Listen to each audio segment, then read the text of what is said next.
तो MP board छात्रों, आपको जिस वीडियो का आपको इंतजार था यहाँ पे आपका आ चुका है। कल के आपका विज्ञान का यहाँ पे 100% आपका वायरल पेपर वार्षिक परीक्षा 2022-23 का आपका कक्षा 8वीं का देखिए विषय विज्ञान का आपका पेपर है। और पूरा पेपर आप यहाँ पे देख सकते हैं 101% आपका रियल पेपर आपको 51 जिलों में आपको देखने को मिलेगा। तो यहाँ पे आपको पूरा पेपर आपको पढ़ लेना है। देखिए पूरा पेपर आपका ऐसा ही आपका आएगा। पूर्णांक आपका 60 अंकों का होगा। कुल प्रश्न आपके यहाँ पे 24 होंगे और आपका यहाँ पे सारे क्वेश्चन आपको यहाँ पे गारंटीड आपको यहाँ पे हर एक क्वेश्चन का सलूशन मिलेगा। देखिए आपको पेपर आएगा, यहाँ पे आपको अंकों में रोल नंबर भरना है। ठीक है, इस प्रकार से आपको देख कर करना है। देखिए आपको रोल नंबर अंकों में पहले आप भरिएगा, इसके बाद आपको यहाँ पे नीचे आपको शब्दों में भरना है। ठीक है, तो भर दीजिएगा, बिल्कुल आपको ये आपको ही भरना पड़ेगा। टीचर से आप इसे पूछ लीजिएगा। इसके बाद आपको देखिए साला का नाम और इसके बाद आपको डाइस कोड भर देना है, परीक्षा का केंद्र का नाम भर देना है और साथ में आपका परीक्षा का दिनांक। ठीक है, इसके बाद अगर मैं बात करूं तो यहाँ पे आपको इसे कुछ करना नहीं है, मूल्यांकन के उपयोग हेतु आपका ये दिया गया है। और इसके बाद आपका यहाँ पे इसे पूरा आपको ऊपर वाला भरना है और यहाँ से आपका पेपर स्टार्ट होगा। चलिए पेपर को शुरू करते हैं।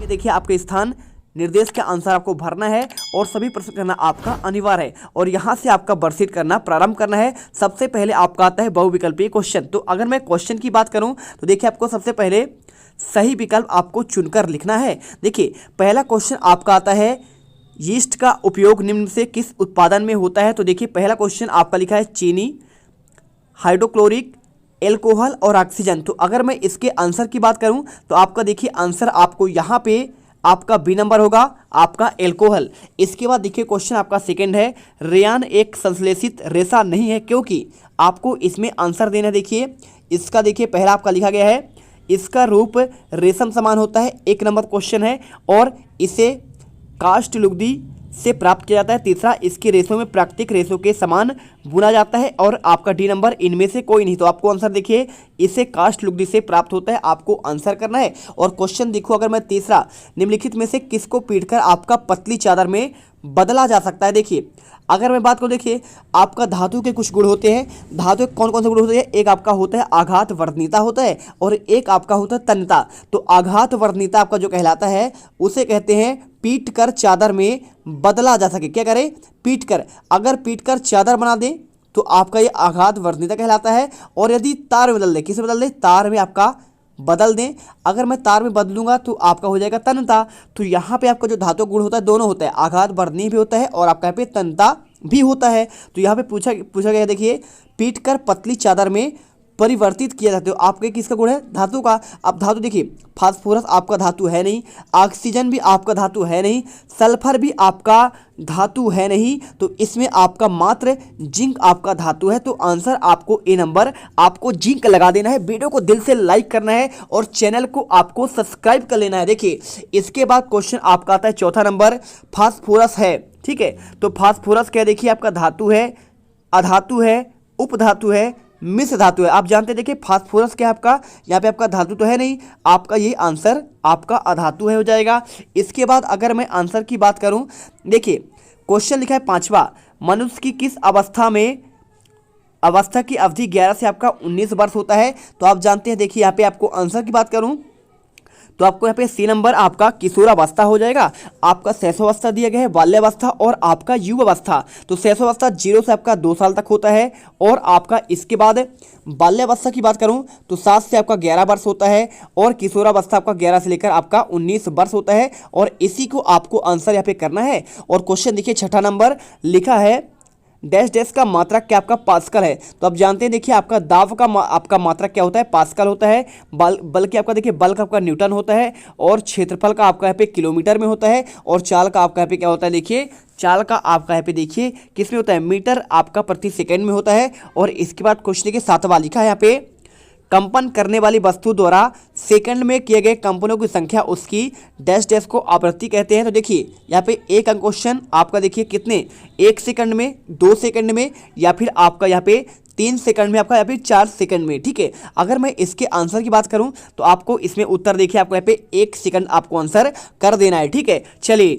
इसके बाद क्वेश्चन देखिए आपका 8वां आता है ध्वनि संचरित हो सकती है केवल वायु गैसों में, केवल ठोसों में, केवल द्रव्यों में, या फिर आपका ठोस, द्रव और गैसों में। देखिए जो आपका ध्वनि होता है ना, यानी आप जब आवाज़ करते हैं तो आपका चाहे ठोस हो, चाहे आपका द्रव हो, या फिर आपका गैस, सभी में आपका इसका क्या हो सकता है, संचरण यानी आवागमन, परिवहन हो सकता है। और क्वेश्चन देखिए 9 नंबर, पृथ्वी का अचानक कांपना अर्थात थरथराना कहलाता है। क्या कहलाता है? देखिए जब अचानक पृथ्वी कांपता है, क्या ज्वालामुखी फटता है, भूस्खलन होता है यानी आपका यहाँ पे जमीन का खिसकना, और बाढ़ यानी आपका पानी आना। और आपका देखिए आप जानते हैं कि जब क्या होता है, कांपता है तो उसे कहते हैं भूकंप कहते हैं। और क्वेश्चन देखिए आपका 10वां, प्रकाश का किसी सतह से टकराकर वापस उसी माध्यम में लौटना कहलाता है। तो आप जानते हैं देखिए प्रकाश का अपवर्तन होगा, प्रकाश का प्रकीर्णन होगा, प्रकाश का वर्ण विक्षेपण होगा। तो आप जानते हैं देखिए यहाँ पे उसी सतह पर आपका वापस लौटना कहलाता है आपका प्रकाश का परावर्तन कहलाता है। तो आप आंसर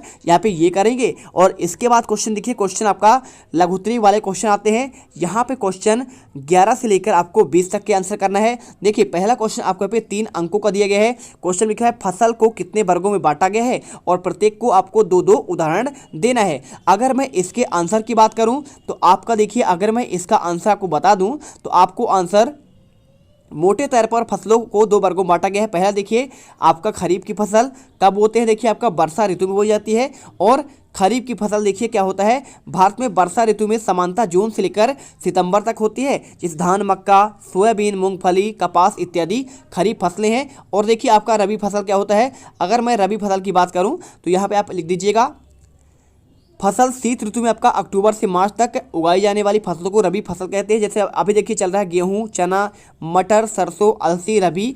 बहुत पानी गिरा है, नुकसान भी हुआ है। आपका ये आंसर होगा। स्क्रीनशॉट कर लीजिए, वीडियो दिल से लाइक कर दीजिए और चैनल को सब्सक्राइब कर लीजिए। एक एक क्वेश्चन घोलकर पी जाइए। क्वेश्चन देखिए 12वां, खरपतवार फसलों को किस प्रकार नुकसान पहुंचाता है। 3 नंबर क्वेश्चन, अगर मैं इसके आंसर की बात करूँ, खरपतवार जल, पोषक और जगह और प्रकाश की स्पर्धा कर फसलों की वृद्धि पर प्रभाव डालते हैं। कुछ खरपतवार कटाई में भी बाधा डालते हैं, मनुष्य एवं पशुओं के लिए विषैले हो सकते हैं। ठीक है। और इसके बाद क्वेश्चन देखिए आपका यहाँ पे 13वां आता है, प्रतिजैविक का उपयोग करते समय हमें क्या क्या सावधानी रखनी चाहिए। तो आप जानते हैं डॉक्टर की सलाह पर प्रतिजैविक की दवाई लेनी चाहिए तथा उसे दवा को कोर्स भी पूरा करना चाहिए। और यदि आप प्रतिजैविक उस समय लेंगे जब आपकी आवश्यकता नहीं है तो अगली बार आप बीमार होंगे तो आपको प्रतिजैविक की आवश्यकता होगी, उतनी प्रभावी नहीं होगी। इसके अतिरिक्त अनावश्यक रूप से ली गई प्रतिजैविक शरीर में उपस्थित उपयोगी जीवाणु भी नष्ट कर देती है। सर्दी, जुकाम एवं फ्लू में प्रतिजैविक प्रभावशाली नहीं है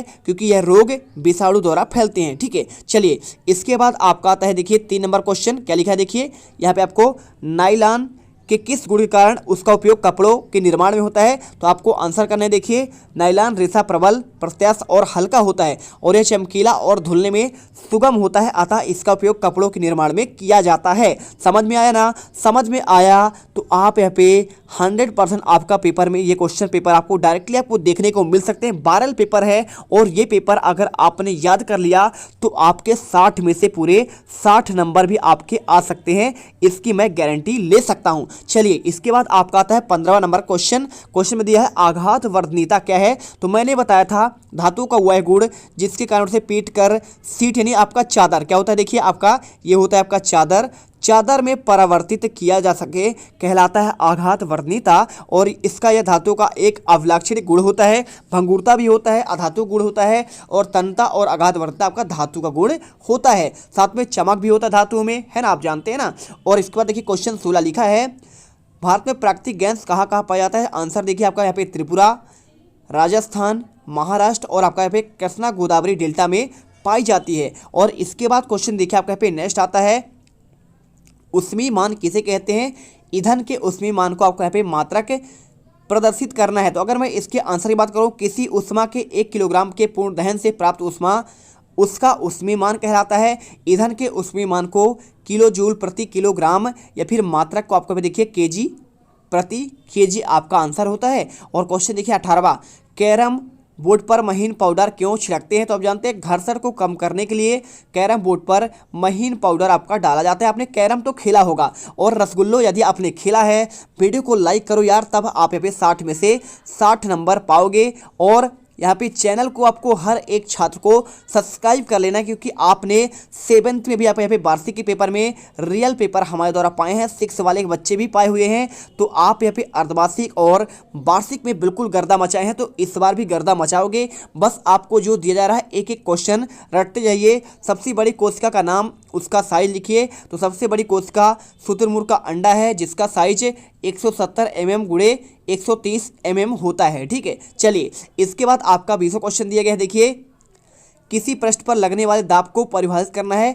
तो आपका 3वां क्वेश्चन, किसी पृष्ठ के प्रति एकांक क्षेत्रफल पर लगने वाले बल को दाब कहते हैं और इसका मात्रक क्या होता है, आपका पास्कल होता है। और अगर मैं बात करूं, देखिए पास्कल का आपका यहाँ पे जो आपका पी से आपको दर्शाते हैं और दाब बराबर होता है बल बटे आपका यहाँ पे क्षेत्रफल। ठीक है, चलिए कर लीजिए। इसके बाद आपका दीर्घ क्वेश्चन आते हैं। देखिए आपको यहाँ पे आंसर, पहले आपको देखिए क्वेश्चन को पढ़कर आपको आंसर देना है। पहला क्वेश्चन लिखा है उर्वरक और खाद में क्या अंतर है। तो आप देखिए उर्वरक और खाद में प्रमुख अंतर देखिए। उर्वरक एक मानव निर्मित लवण है, जबकि खाद एक प्राकृतिक पदार्थ है जो गोबर और पौधे के अवशेष से विघटन से होता है। उर्वरक का उत्पादन फैक्ट्रियों में होता है, जबकि खाद खेतों पर बनाई जा सकती है, बिल्कुल बनाई जा सकती है। ठीक है, और उर्वरक मिट्टी के ह्यूमस को प्राप्त नहीं होती है, जबकि खाद से मिट्टी के ह्यूमस में आपका प्रचुर मात्रा में प्राप्त होती है। उर्वरक में पादक पोषक जैसे कि नाइट्रोजन, फास्फोरस और पोटेशियम प्रचुरता में होता है। कहाँ, उर्वरक की बात कर रहा है, जबकि खाद में पादप पोषक तुलनात्मक रूप से आपका कम होते हैं, थोड़ा पैदावार कम होता है। और क्वेश्चन देखिए आपका 22वां लिखा है ध्वनि प्रदूषण क्या है, इसके प्रमुख कारणों का उल्लेख करना है। तो देखिए वातावरण में अत्यधिक अवांछित ध्वनियों में, देखिए जब आपका वातावरण में अत्यधिक आपका ध्वनि हो उसे कहते हैं ध्वनि प्रदूषण। और ध्वनि प्रदूषण के लाउड स्पीकर आदि ऊंची आवाज़ में चलाए जाने, जैसे आपका टेलीविजन, ट्रांजिस्टर, रेडियो और रसोई घर के कुछ आपके यहाँ पे कारण, जैसे वाहनों से आपका ध्वनियाँ, विस्फोट जिससे पटाखों को फटना भी आपका सम्मिलित है, मशीन, उपकरण, कूलर, वातानुकूलन आदि सभी ध्वनि प्रदूषण के आपके जिम्मेदार होते हैं। और इसके बाद क्वेश्चन आपका आता है 23वां। देखिए लिखा है क्वेश्चन में, संश्लेषित रेशा को औद्योगिक निर्माण में वास्तव में वनों के संरक्षण में सहायक होता है। 5 नंबर क्वेश्चन, तो आंसर करिए। संश्लेषित रेशा के पौधों व जंतुओं से प्राप्त नहीं किया जाता, जबकि इन्हें रासायनिक पदार्थों का उपयोग करके बनाया जाता है मानव निर्मित कृत्रिम रेशे में से, इसलिए इसके निर्माण में पेड़ पौधे को काटने की आवश्यकता नहीं होती है, जबकि प्राकृतिक रेशों को प्राप्त करने के लिए पेड़ पौधे को काटना पड़ता है। अतः यह कहा जा सकता है कि संश्लेषित रेशा का औद्योगिक निर्माण का वास्तव में वनों के संरक्षण में सहायक होता है। और इसके बाद आपका आता है लास्ट क्वेश्चन, पेट्रोलियम के निर्माण के आपको यहाँ पे प्रक्रम को समझाना है।